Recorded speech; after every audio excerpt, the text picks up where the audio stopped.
time. Exactly. Yeah. I think playing Dota might be worse than going on TikTok. Ladies and gentlemen, this has been Jenkins Dota and Behind the Scenes with Game Gladiators and with... Yeah. Thanks for checking us out. You play? Yeah, we're doing an interview now, I guess. Okay. He just turned it on, dude. I don't know. He just followed me turning it on. You got any questions for me? Or should I ask you something? You can ask me questions. What is your outfit today? I'm going for like a... They might censor this because of copyright, but Criminal Minds, you know the guy from Criminal Minds? Yeah.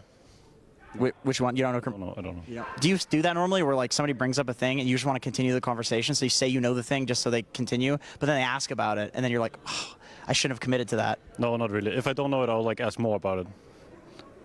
Because you're like high riz. Because somebody asked me about Shrek the other day and I didn't know what it was, and then they bring up this character. There's apparently a donkey in it.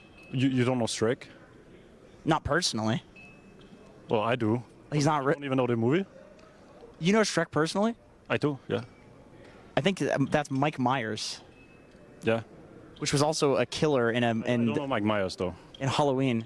I don't know Mike Myers. You know Shrek personally? I only know Shrek personally. Why are you slowly moving away from me? I don't know, man. It's getting weird. Who? We need some other content boys over there.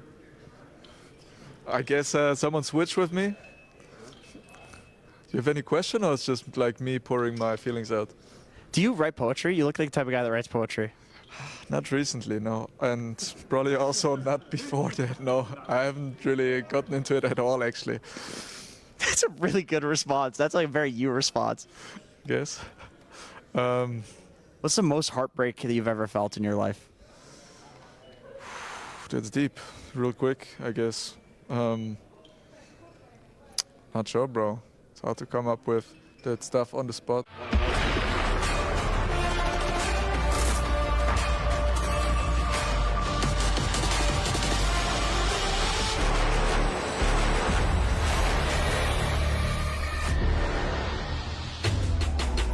We are so lucky to have Jenkins filling in the break with all of that content there, talking about heartbreak. One of these two teams is definitely going to be having their heart broken after this series, as we are on the verge of elimination for either Tundra or Falcons. Right now, these two teams, they've made it to the top 4. That's fantastic. But thanks to Jamil Motorsports, they're coming into the arena for potentially their last time. It's going to be a best of 3, so there's obviously a lot of room to learn, a lot of room to grow, and to help me along that journey is some of my new panelists as well. We've got Fear standing next to me. How excited are you to see one of these two teams going home today?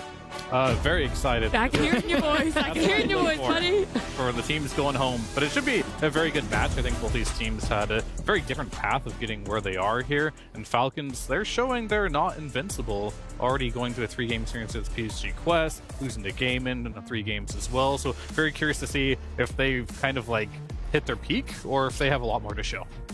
And then Lacoste as well joining. We're going to give some of his thoughts here. Yeah, I love to see tears on stage. Love to see keys being crushed, losers interviews. Jokes aside, you know, it's all about the good feelings when you're playing Dota. And that's what I've seen from Tundra, especially when they're winning. This is the team that, you know, they can... and we heard some of their comms yesterday. It was pretty clear, and they're having a lot of fun. You mentioned Ramses. He's the one, you know, being the voice of the team. Same goes for Pure. They have a lot of different voices, but the comms are clear, and that's what I want to see coming into this series, because they're going to need to, you know, pretty much fire in every cylinder possible to beat Falcons. I'm feeling the nerves when I'm watching these teams play. Like, they're making uncharacteristic mistakes, and that's because there's a lot on the line, and you can see that, like, it's all about who triumphs through these hardships, who is able to, like, lose that game 2. A lot of these series are going to best of 3, and we've seen, like, the reverse 2-game sweeps. We've been seeing like the teams bounce back in game 3. Like, let's ignore that last series, right? Like, pretty much all these lower bracket series have gone to 3 games, and like Tundra, they lost game 1 yesterday. They were backs against the wall, and like Falcons just now, like they were literally backs against the wall 60-minute game of game 3, and it's like you mentioned, Fear, different paths to get here, but at the same time, I feel like there's been so much chaos for all these teams, and like none of these wins are exactly smooth. So it's going to come down to who can level themselves, ground themselves coming into such like a pivotal series. And I'm also curious to see if the 3 of you will have different takes or different viewpoints on Tundra's drafts, because yesterday, Fear, you kind of described some of them as uninspiring. and yet they still won with it. They So still won with it. what does that really say? I don't know. This is a team that can draft very differently, but they're showing they can make it work. Yeah, well, look, it's been 24 hours, roughly, give or take a little bit less than that, since we've actually seen Tundra. So they have a slight advantage here. They've been able to reset, and let's catch up with one of their players and Purge to see where the reset is going to happen for them. Hey there, I'm here with Ramses of Team Tundra. You guys had a really close series yesterday against BB Team. It felt like anybody could win that one, so what was the game like for you? Hey, yeah, yesterday was a hard day. First game was really rough for us because we don't have like really good draft against enemy draft, but we just refresh after first game, then just win, have a good comeback second game, and last game was super easy. Like after drafts, they cannot win, I think. Didn't you have a long third game, or am I mistaking that for a different team?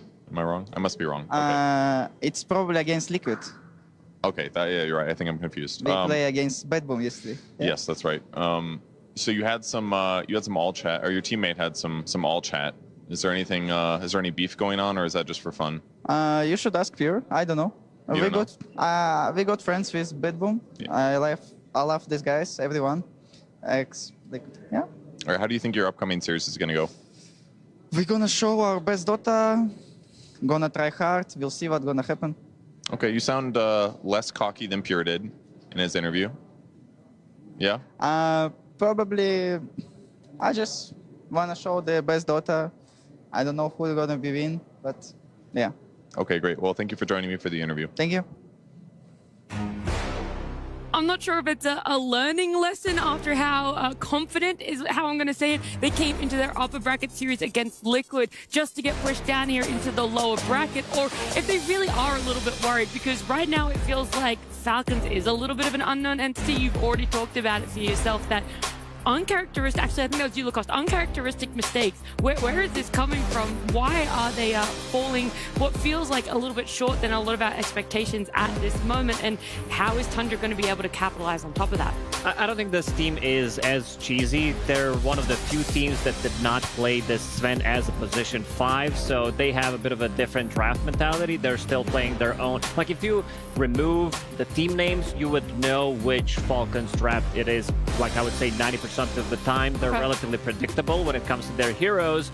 Same goes for Tundra. I also like that Ramses is keeping things open. He did burn some bridges in the past with certain teams. So he's like, yeah, guys from Bibbidi Bobbidi, best friends, they're the coolest guys ever, just in case, you know, he gets that pizza party for himself. It's now best buddy team. Yeah, pretty much, because his hero pool didn't look as good coming in, because he was playing this Mars like 9-10 times Darkseer pretty much, but he also showed yesterday that he can play some other heroes as well when it's necessary. Played Vengeful Spirit and had a lot of success with. These players on Team Falcons, they've had a little bit of time to rest, but it was only the duration of our Gaming Gladiators Liquid upper bracket series, which didn't go anywhere near as long as I think a lot of us would have hoped. So it's been a short turnaround time for them, and let's catch up with Purge and one of their players.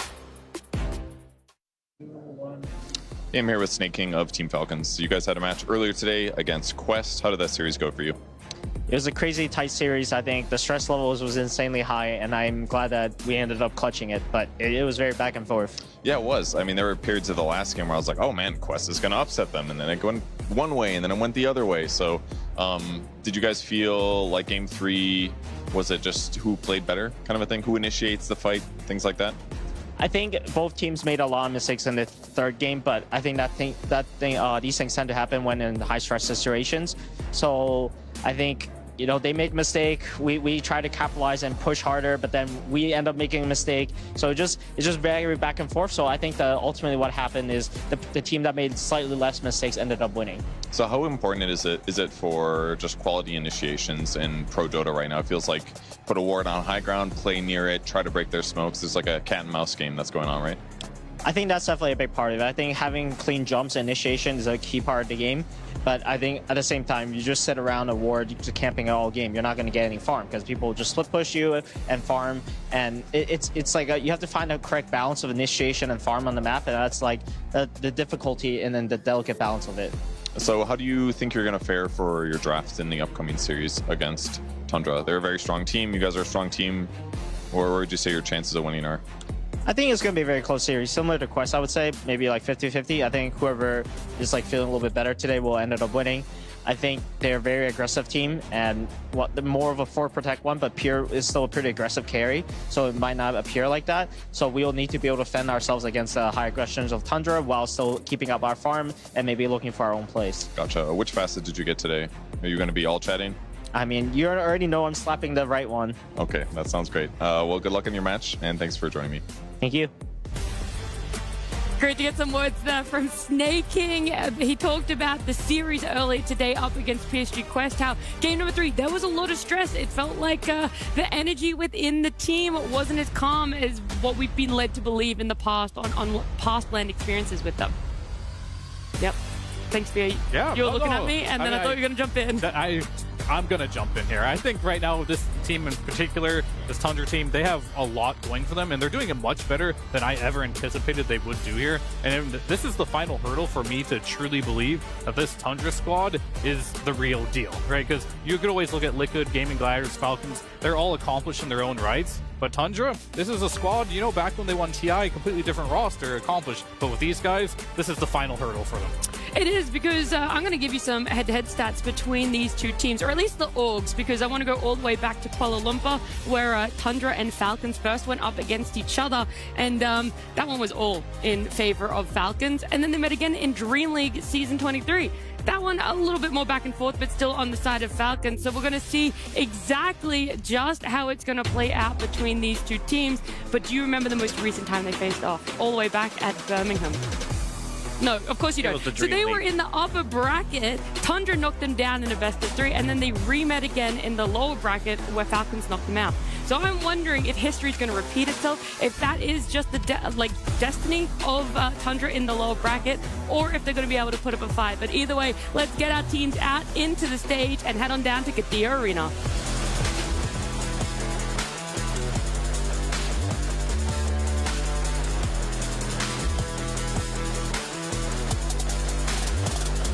It is time for the last match of the night. We just wrapped up our upper bracket finals, and while it wasn't a key crushing, it was definitely a spirit crushing of sorts, because Gaming Gladiators just destroyed Team Liquid in that 2-0. Yeah, it is very rare to see Team Liquid in that state, especially after Purge's interview with Celery. I thought he was kidding. The man said that they're looking to end the game in 20 minutes, and he almost actually did that. These guys are serious. And in contrast, meanwhile, earlier today, we had a long 3-game series. Falcons versus PSG Quest. Edge of my seat the entire time, long matches the whole way through. The Falcons weren't done with the day, and I hope that they've been spending that time to recharge, because they are going to be coming back to the Katia Arena to face off against Tundra. Yeah, it's not going to be an easy match for them either. Tundra has been doing very well for the tournament so far, going 11-3 in the group stage, heading to the upper bracket, but then losing to Team Liquid into the lower bracket after beating OG as well. And now they're 2 steps away from qualifying to the grand final and facing Gaming Gladiators for this trophy. Lower bracket finals has a Liquid waiting eagerly, and both these teams are looking for an opportunity to face them. So let's bring out the competitors. And for the first team that is walking on stage, please welcome Tundra Esports.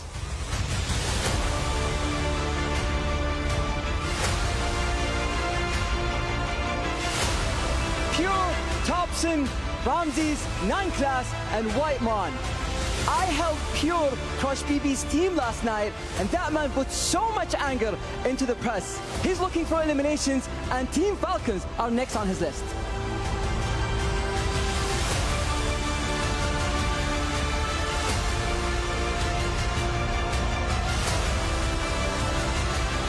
And making a reappearance on the stage, it's Team Falcons!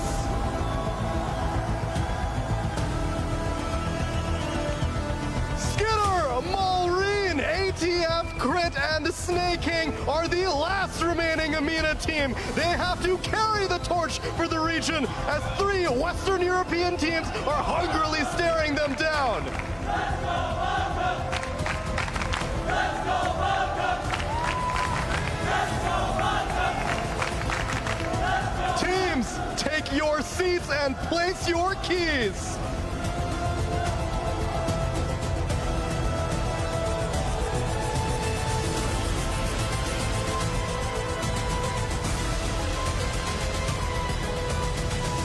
I wonder which facets these teams chose. Maybe it was victory, maybe it'll be a defeat. We'll have to find out in the game.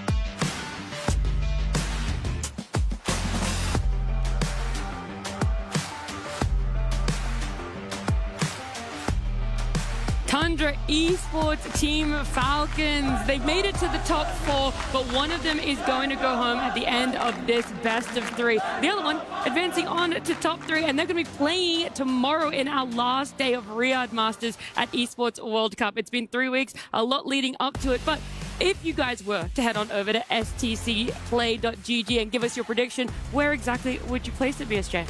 I'm going to place it 2-1 Falcons. I think Tundra's going to give them a game. I think Tundra has some staple heroes. Even the pure DK we got whipped out twice yesterday for both their wins. Both teams kind of have their signatures, but I think at the end of the day, Falcons has been known for their just really high skill execution, and that's going to triumph in these pretty chaotic, mistake-ridden series. I mean, we did see that earlier today, that game number 3, Snake King described it pretty much exactly like that when they went up against PSG Quest. Game number 3 is where it went beforehand. We'll see if it goes the distance again in this best of 3, our final series for the day. But first, let's start off with game number 1. We got the draft here coming up on our screens, and let's see what meta has been forming between these two teams. What's been happening over the last few days, Lacoste? Yeah, this one is I would not say surprising one, but Timbersaw, this is something that Falcons had a lot of success with. It's one of Amar's best heroes. As well, other teams are not touching the hero, but they're going to remove it in the first phase. A lot of the times you would see them also pick it up as the last pick. It seemed like a really good pick overall. And Falcons will remove the Sven, a hero that we did talk about, that they play exceptionally well with it. Pipe from the off lane, Sven position 5 with the Warcry. They also banged out some really nice strat yesterday. It was pretty much 4 heroes buffing up Dragon Knight that was played by Pure with the sidekick, with the Solar Crest, and all these stuff, Vengeful Spirit, Aura. So some new tech coming out from Tundra, and I want to see how they're going to end up their draft. I think there's a cool little back and forth in the ban phase because Sven, you mentioned Lacoste, like people are just picking the Warcry plus Pipe, and that's the strat. Well, what Team Falcons did in their previous series was pick Timbersaw against it. Why? Because you have high physical damage reduction, you have high magic resistance reduction, but you don't have pure damage reduction. And so what you see is first pick ban Timbersaw from Tundra, and then in response they banned Sven, knowing that that's their answer. What if Pure builds into damage reduction items? Is that pure damage reduction? Yes, and I'm dumbfounded. I have absolutely no witty response to that one, Lacoste. Welcome back, sir. Back to you, Fear. Well, I mean, I really like the fact that Tundra is banning here. The first thing I was thinking about when you look at Tundra, one is sort of CK looks incredibly good, and the other one is, they're the only ones doing this, but the carry DK. And the 2 heroes I thought about that Amar plays that really shuts it down is Doom and Timbersaw. Those are 2 incredibly good heroes that can be played against that DK carry, which is a staple now for Pure, already removed from the pool. So innately, just the hero pool of Amar is kind of good against what Pure likes to play right now, which is a little bit of an issue. But Tundra, they will get the Monkey King on the first pick. This is the most banned hero of the tournament. Almost nobody is letting this one through, so... And we don't have the information yet, because Tundra did not play the hero. It is flexed across 3 different roles, playing from position 4. I've seen 9 class. He enjoys playing this hero in the pubs when you can be pretty much anywhere on the map. With the facet, you need to stay above 90% HP, but it's also really good in the mid lane if it's a good matchup for it. Great carry, builds into flips and flops, and the best item in the game, of course. And it's also a setup. His shard has also been improved in the patch or the patch before that, which makes it really nice. So you have a stun, you have an extra slow on top of that, and you can also get out of trouble with it. Yeah, you mentioned building the flips and flops, and I think that's very likely that it's going to be Thompson building the flips and flops. And as this guy was one of the original pioneers of Monkey King mid before it was cool, And we've seen all types of builds. I think what makes Monkey King a fascinating Dota hero is the fact that he can be flexed between core and support roles pretty much across every single patch. And it feels like every single patch it's a different build with the hero as well. We've even seen like Battle Fury of old. We've seen the Gleipnirs. We've seen the Battle Furies, Radiance, like Echo Saber, Diffusals, Desos. Like, if it's a right-click based item, I think Monkey King at some point has built it across all patches. I do like the Weaver as a response, though, to the Monkey King. One of the better heroes. The bugs can follow him onto the trees there. And of course, it's very hard to get that maximum number of stacks required on a hero that can skitter away. Speaking of skitter, he has been playing that hero the most on the team, but they did show recently that Crit can play it too. And you know which facet he takes on Weaver? The Skitter Scatter. Skitter Scatter, there we go. Or Skitter Step, not sure which I just one it wanted is. to say, because the Weaver as a hero, one of his voice lines is Skitter Scatter. So. Okay. But it is called, I believe, Skitter Step. So literally made for this man. He saw that and he's like, well, Good I friend. can't play this He's hero. I a might as man well is a give it a good go. friend with Ice Frog. So Nat, I think you're a big advocate for the Skitter Gyro. You know, you love seeing the gyro come out. Okay, you know, I've never actually said it on broadcast. Oh, I'm sorry. Throwing you under the bus. He's just, I've said this so many times off air before, but my goodness, I don't ever want to see Skitter Gyro again in my lifetime, especially not this tournament. Yeah. But I'll say it, I'll declare it right now on the second last day. What could possibly go wrong? But you're right, BSJ, I am hoping that this Weaver is for the carry, and the Gyro just is kind of looked over for the side of Falcons. Yeah, and looking at the bans that Tundra did, they did ban out Phoenix, which is a great hero against Monkey King, where you can put the egg and you can team fight against Wukong's command. The miss chance is good. Overtime damage messes up with Monkey King as well. And also Huskar, a hero that is also very difficult for certain matchups. Monkey King, it's a bit different now because you don't have the disarm, you have silence instead, but also can be very annoying for Monkey. I mean, that Huskar ban is definitely a in the second phase there. This is a hero that almost just doesn't even get played or banned. And it's not like they even won with it when they did pick it up. It was supposed to be a gotcha pick, and it did nothing.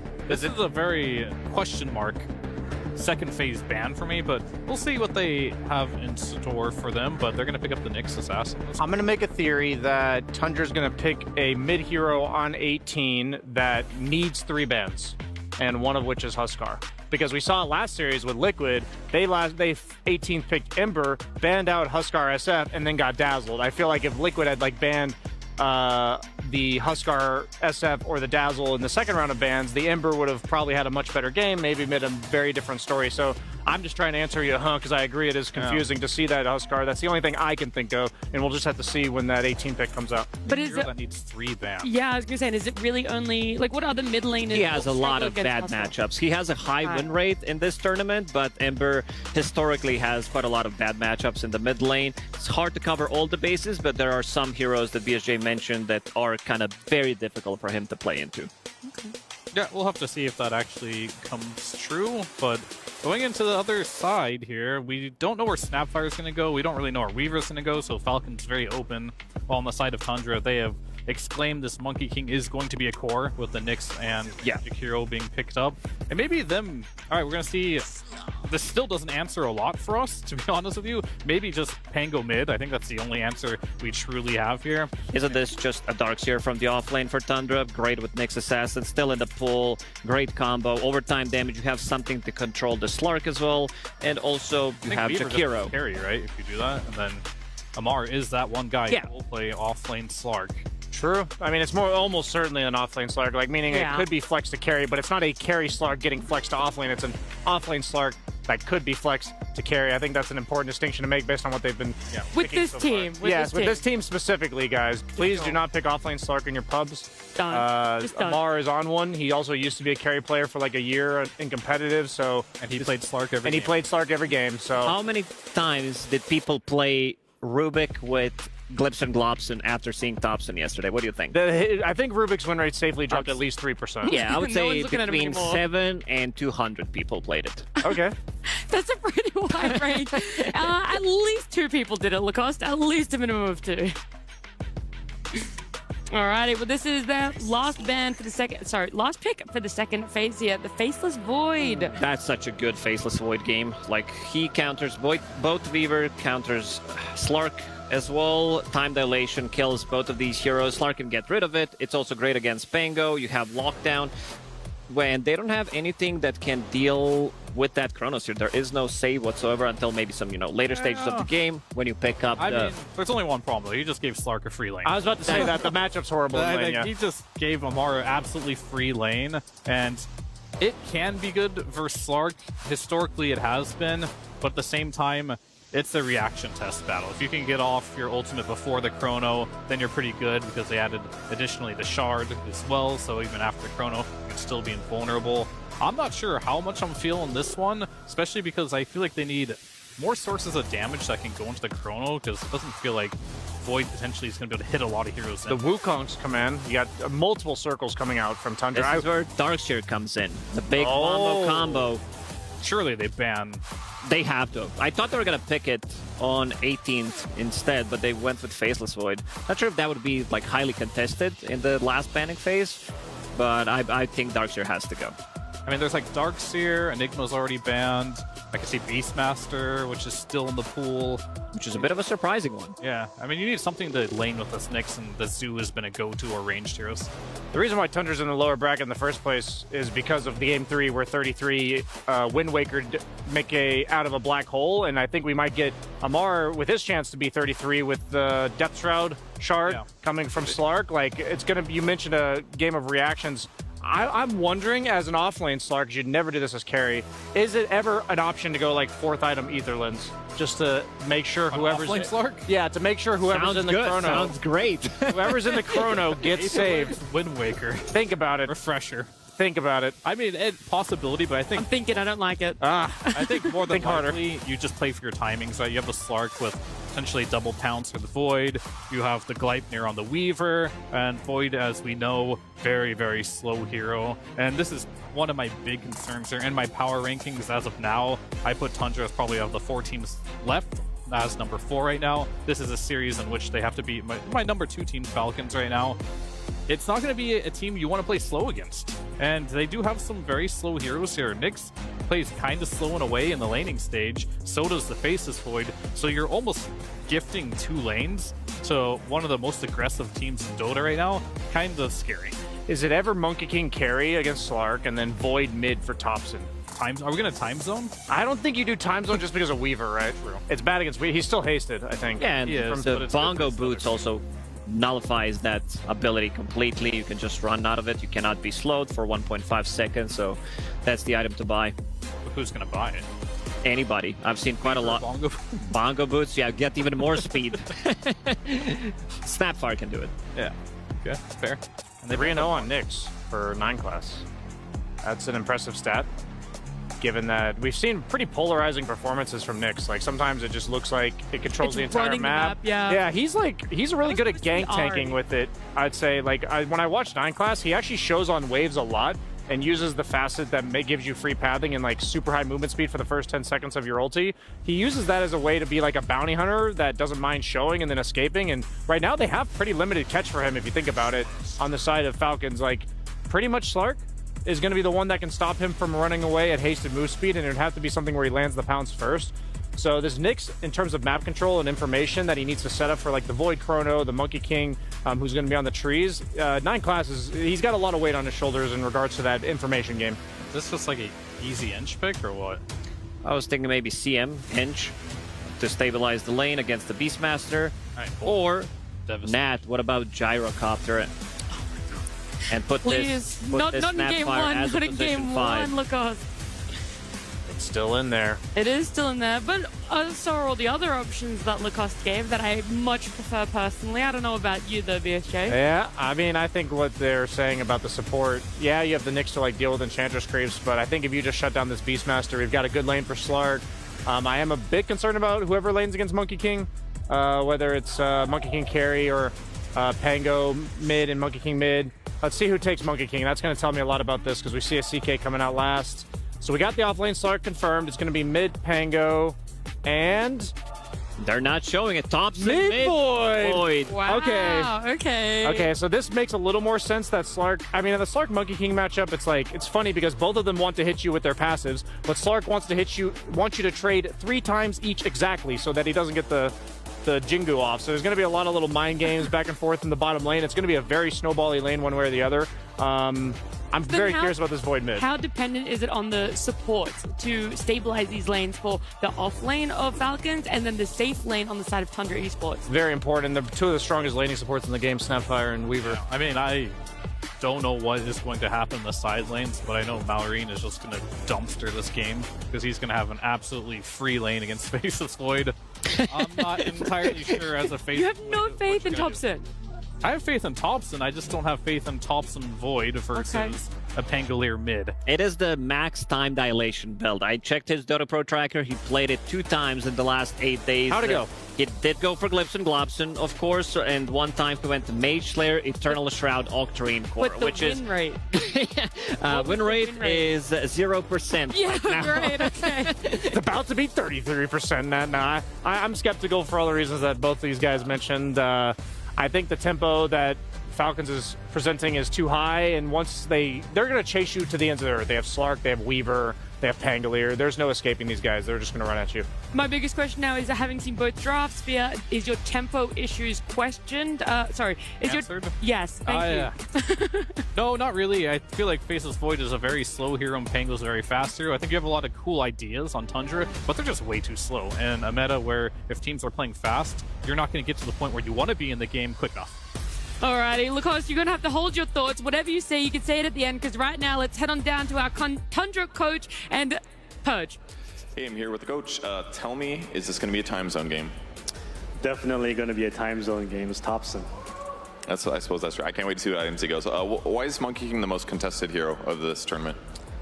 Because we play Monkey King on 3 roles. Every team has never given us Monkey King once this tournament, and whenever they try to play Monkey King against us, we beat everyone.